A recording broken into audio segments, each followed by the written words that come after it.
Hello everyone, this is Charles again from our previous tutorial. So we're going to start with pivot tables. We're going to use pivot table to sort out data.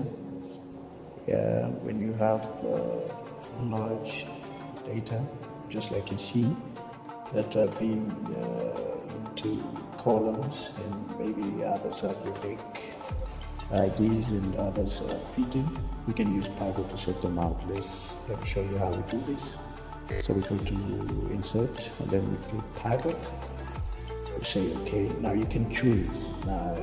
Maybe you can say salesperson, which and then you want to see which salesperson sold by using which ID, and then you just go to subtotals.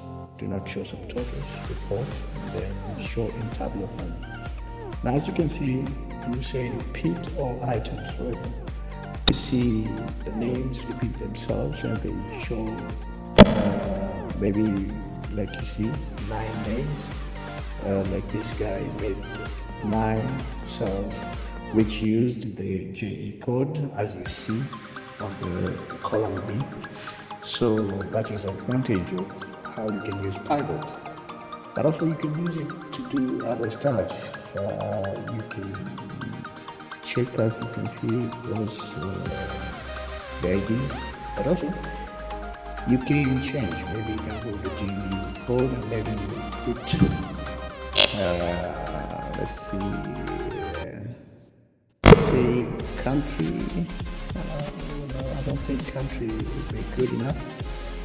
Though it shows exactly, but I think maybe we can use the items. Perfect. Now you can see the items now.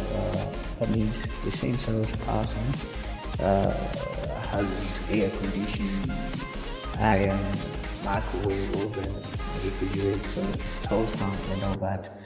Now that is part 1, and that is how we can use pivot as far as we can. So welcome again.